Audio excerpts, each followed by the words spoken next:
We're now going to do a series of product spotlights that is showcase some of the most innovative products out there and their impact on the community.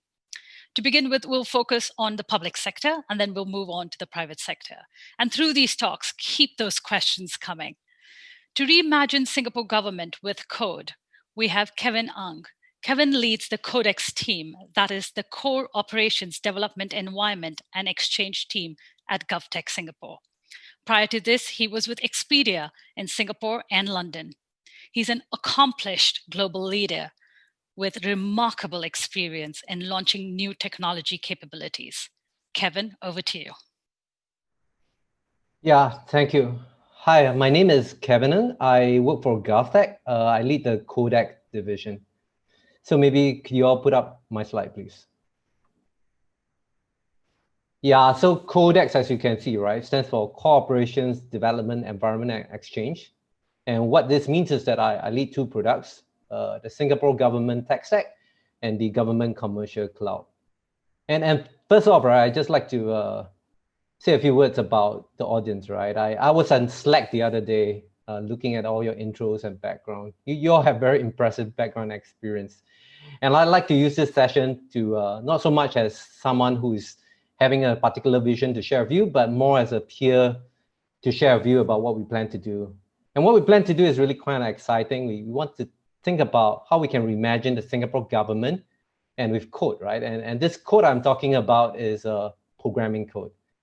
Next slide, please. Yeah. And I think I'd really like to urge all of us to be code first, right? And we need to change our DNA. We need to change our gene. And I think growing up in Singapore, right, I think one of the things I've always thought that we did right as a nation was that we decided that English is going to be the standard language of communication. It was the English as being taught in school, right? It was the medium of choice. And I think with that has helped to proliferate a lot of trade, encourage collaboration, and to some degree, right, allow different races of people, right, to talk to one another more conveniently. And I think today we're at that point again, right, where we have an opportunity to think about what we want to do. And this is where I like to urge to think about this code first mindset. Next slide, please. Yeah, so what exactly is a code first mindset, right? So I think there's a few constructs I need to introduce. First of all, we need to think about what a government is. And if you think about it, right, a government is basically providing a set of services. These services to allow people to live better, and like all Singaporeans, right, we're all pampered by the Singapore government. So are used to this very convenient service. And this is how government can be a service provider. And some of these services are financial services. These are your CPF, your IRAs that you go on to check your taxes and your savings. And this could be also health services, right, to check your vaccination records. And if you think about it, how would these services delivered previously? You remember going to the a building, right, the CPF building. You pick up a ticket queue, you stand in the line, and you inch step by step towards the public officer at the counter. And this was how you get your CPF service delivered. And then you remember the medical card that you have. You have dates written on it. And then you also had scribblings, right, about which vaccination you're going to take. And this was how services was done, right? It's all done in a pen and paper form. Yeah, and today, if you were to think about it, right, like today, I'm sitting here, I'm right at the comfort of my home, and you are wherever you are. This talk as a service is now delivered digitally. And digital is a lifestyle choice in the past, but now it's the way of life. And if you're not convinced, think about when's the last time you went to a government building or office. I was based in London for a couple of years. Shout out to people who are in London from the audience. I was in London, right? And I think the only time I ever recalled going to a government building, right, which is the embassy, right, was to collect the passport. I remember applying for the passport online. I remember checking my taxes online, filing my taxes as well. I remember checking for my CPF. So all this are all done online. So service today is delivered digitally. And this is just a way of life. It's not just within the government. It's in shops, it's in banks. Everybody is providing digital services. And how does this digital service has to be put together, right?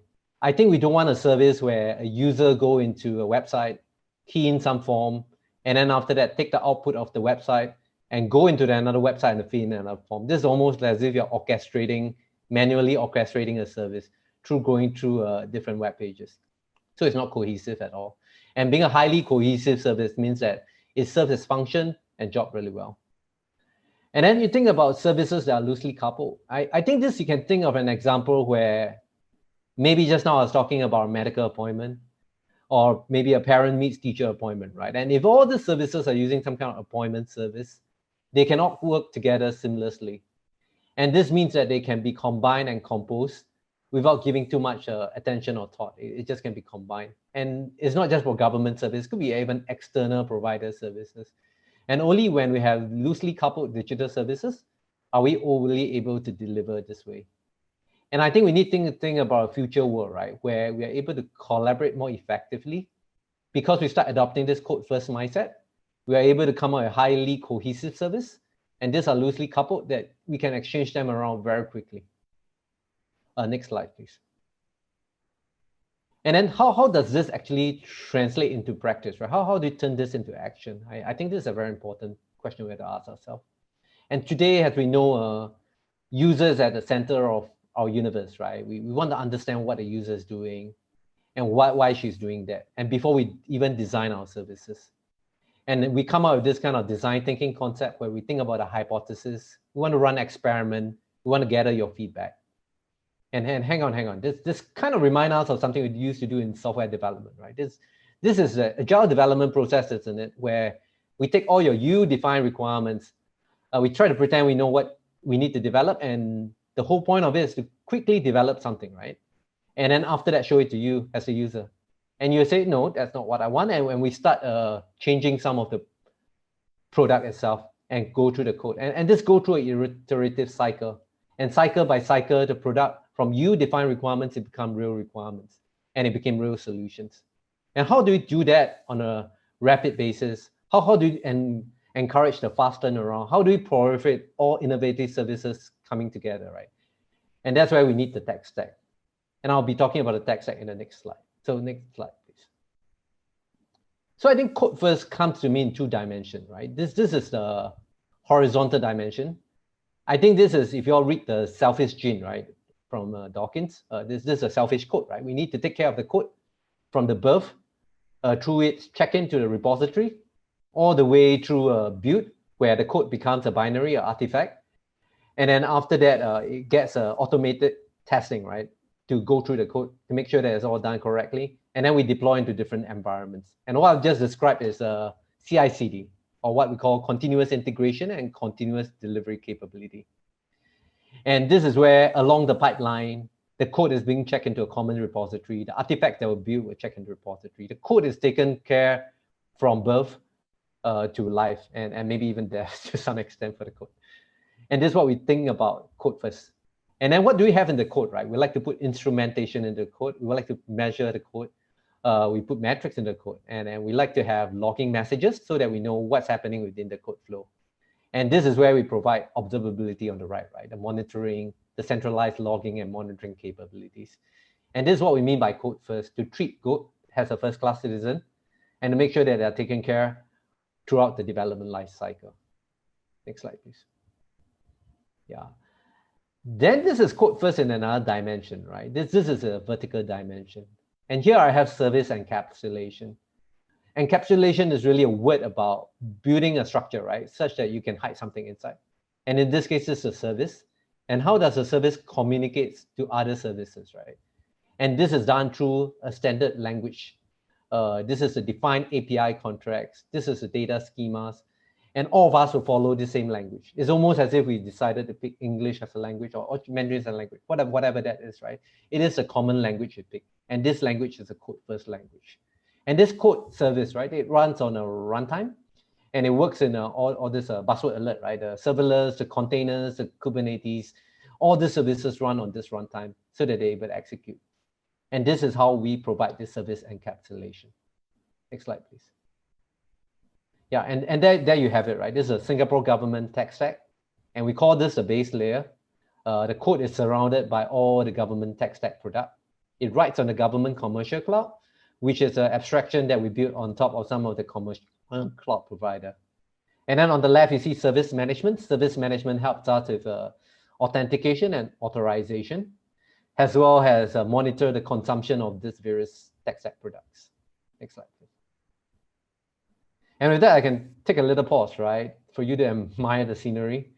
And I'd like you to also take this moment to imagine, right, what kind of services can we imagine? And if you have any ideas or suggestions, please feel free to contact us. I would love to hear them. Next slide, please. Yeah. So just for starters, I think there are two aspects of services that we can think about. I think that there's this notion of core services. These are services that we use very, very frequently. And one of the services you can think about is transactional services. This is to collect payment. This is to give out vouchers. And a lot of the products and applications that we build, right, they will use this service. It needs to build only once, and we don't need to really mess with it again. We can reuse it time and time again. And then on the other dimension, on the right, we have specialized services.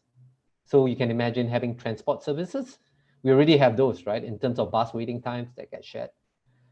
And then we have health services that talk about the health record, and tech services, and so on and so forth. And today, this is not uncommon, right? We have companies like Stripe for payment services, Okta for identity services, and Twilio for messaging services. And one day, maybe we'll have an agency service, right? This agency, they just operate on API. There's no office that you can go to. Next slide, please. And thereby, right, I'm kind of coming to the conclusion, and I want to re-emphasize some of the main point again, right? That we want to have a very truly code-first mindset. We want you to code the right stuff. And if you think about it, in the horizontal dimension, right, the code is to be taken care of from the point it's checked into a repository to the point that the binary gets deployed into the different environments. The code is secure and safe in that sense.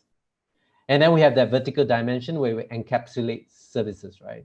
We want to make sure that external communications are standardized. It can be communicated seamlessly across the different services.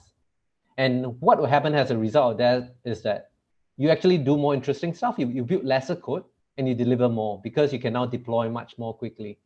You can show it to your customer what you have built. And you can then go into all these loops, right, to decide whether this is the right thing to build in the first place. And today, we already have the commercial cloud. And tomorrow, we will have the base layer that consists of all the code-first principles that I just mentioned. And I think for services, this will be all the government agencies will help collaborate to build this service ecosystem. And I would imagine one day this will even go out to external providers. They will all work together to provide a rich services ecosystem. And this is in this way, right, where I think we can reimagine government apps in a very, very different way. And next slide, please. Yeah. And I think with that, right, I'd really like to end off kind of thanking everybody to come spare the time to listen to me talk, right? I think we're on a very truly unique journey.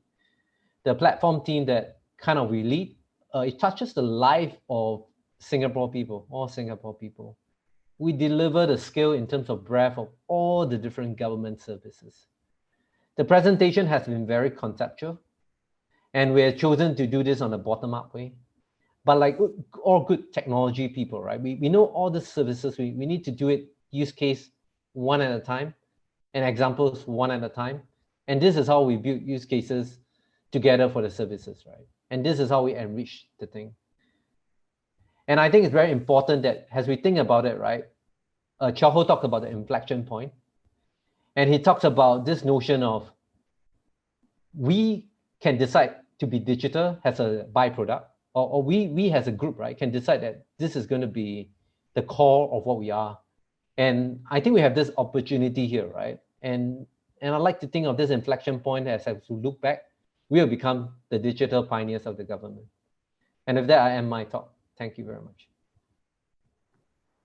Kevin, many thanks indeed. Kevin there outlining how he and his Codex team are reimagining the Singapore government with code and delivering public services in a purely digital realm.